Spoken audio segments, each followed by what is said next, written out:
Horror कहानियां थी। शब्द, तुझे भरोसा नहीं ना, तो फिर जा अपने कमरे में जाकर देख। तेरे पलंग के नीचे तुझे तेरी माँ की हड्डियां मिलेंगी। प्रभात दौड़कर अपने कमरे में जाता है और अपने पलंग के नीचे देखता है। वहां पर सचमुच एक कंकाल पड़ा हुआ था और उसके शरीर पर जो कपड़े थे वो प्रभात की माँ के थे। क्या बात है, आज तो आप सुबह से ही बहुत बिजी हैं। ऐसा क्या लिख रहे हैं? बस एक फैमिली की कहानी लिख रहा था। जैसे हमारी फैमिली है ना, तुम, माँ और मैं, लेकिन थोड़े अलग तरीके से, क्योंकि ये कहानी हॉरर है और इसमें जो आदमी है ना, मैंने उसकी बीवी को मार दिया है। मतलब कहानी में ऐसा लिखा है। और जानती हो, उसके बाद जो बीवी है ना, वो एक बुरी आत्मा बन जाती है। क्या बेटा, इस तरह की डरावनी कहानियां क्यों लिखता है तू?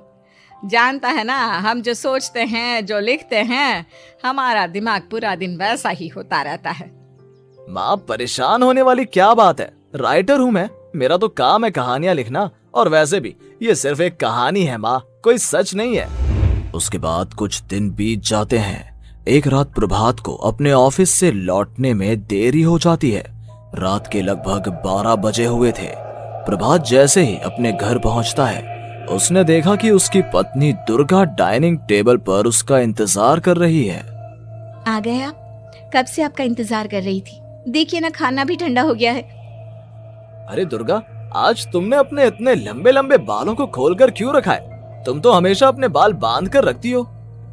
वो क्या है ना प्रभात, जब इंसान अपनी जिंदगी से मुक्त हो जाता है ना, तो उसे दूसरे सारे बंधन खोल देने चाहिए। इसलिए मैंने अपने बालों के बंधन भी खोल दिए। ये तुम किस तरह की बातें कर रही हो? तुम ठीक तो हो?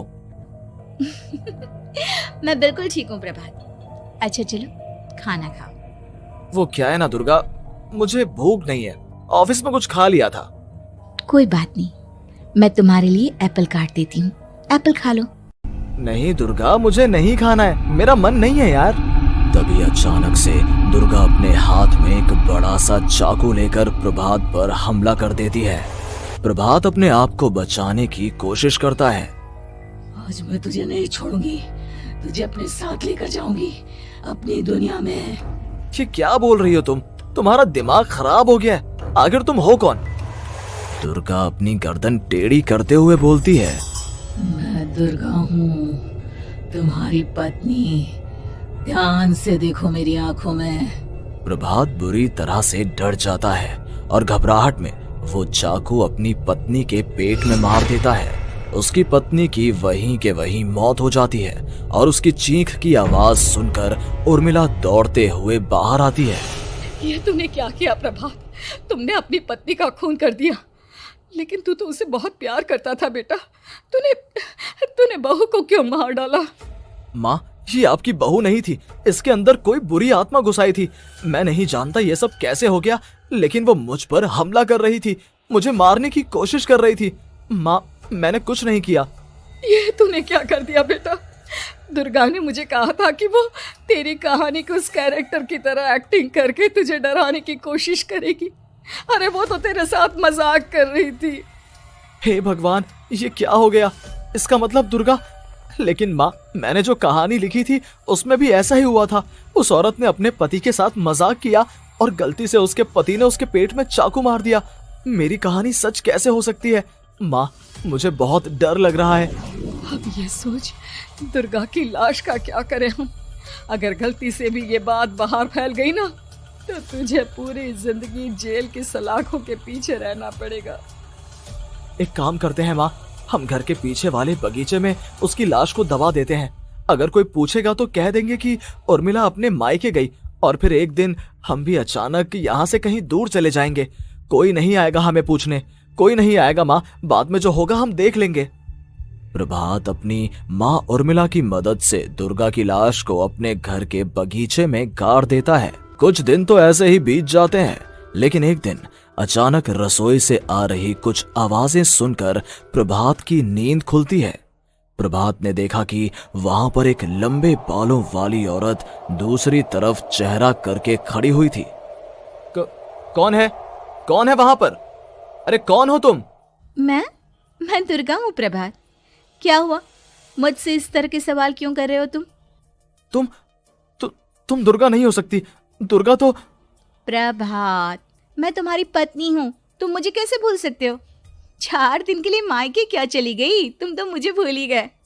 अब अगली बार ना मैं कहीं नहीं जाऊंगी। पता चला तुमने तो मुझे पहचानने से ही इनकार कर दिया। नहीं, तुम दुर्गा नहीं हो सकती। तुम दुर्गा हो ही नहीं सकती। मैं जानता हूँ ये सब क्या हो रहा है। मैंने अपनी कहानी में लिखा था कि उस आदमी की पत्नी की मौत के बाद एक बुरी आत्मा उसका रूप लेकर उसके घर में आ जाती है। तुम वही हो ना? और अचानक से खूबसूरत दुर्गा का चेहरा काला पड़ जाता है। उसकी आंखें लाल हो जाती हैं और पूरे शरीर पर बाल, लंबे नुकीले नाखून, उसके दोनों पैर उल्टे हो जाते हैं और बेहद डरावनी आवाज में वो चिल्लाकर कहती है, बुरी आत्मा, मेरा खून करके मुझे अपने ही घर में गाड़ कर तू मुझे बुरी आत्मा कह रहा है? मैं तुझे छोड़ूंगी नहीं। और अचानक से प्रभात के घर में बेहद डरावनी आवाजें गूंजने लगती हैं। घर में चारों तरफ बहुत सारी बुरी आत्माएं नजर आने लगती हैं। प्रभात घबरा कर अपनी माँ को आवाज देता है, माँ कहाँ है आप? जल्दी आइए माँ, देखिए ना ये सब क्या हो रहा है। प्रभात ने देखा कि अचानक से उसकी माँ कमरे से दौड़ कर आती है। क्या हुआ प्रभात? और ये लोग कौन है? इन सब की गर्दन टेढ़ी क्यों है? इनके बाल खुले हुए। प्रभात, ये सब लोग तो मुझे मरे हुए नजर आ रहे हैं।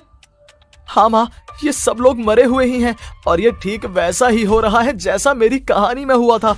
लेकिन मेरी कहानी के हिसाब से तो आप भी। अचानक से उर्मिला का रूप बदल जाता है। वो भी एक डरावने साए की तरह बन जाती है और बेहद डरावनी आवाज में चिल्ला चिल्ला कर कहती है, मर गई तेरी माँ। जानता है, कल रात जब तू सो रहा था ना, तो मैंने उसके शरीर का सारा खून पी लिया। अब बस हड्डियां बची है उसके शरीर में। नहीं, ऐसा नहीं हो सकता। ऐसा बिल्कुल नहीं हो सकता। मेरी माँ नहीं मर सकती। तुझे भरोसा नहीं ना? तो फिर जा, अपने कमरे में जाकर देख। तेरे पलंग के नीचे तुझे तेरी माँ की हड्डियां मिलेंगी। प्रभात दौड़कर अपने कमरे में जाता है और अपने पलंग के नीचे देखता है। वहां पर सचमुच एक कंकाल पड़ा हुआ था और उसके शरीर पर जो कपड़े थे वो प्रभात की माँ के थे। माँ, अब मुझे कुछ करना पड़ेगा। लेकिन मेरी कहानी में लिखा था कि माँ की मौत मेरे हाथों से होगी, पर माँ तो पहले ही मर चुकी है और वो बुरी आत्मा मुझे भी मार देगी। नहीं नहीं, इससे पहले कि वो मुझे कुछ करे, मुझे उसका काम खत्म करना होगा।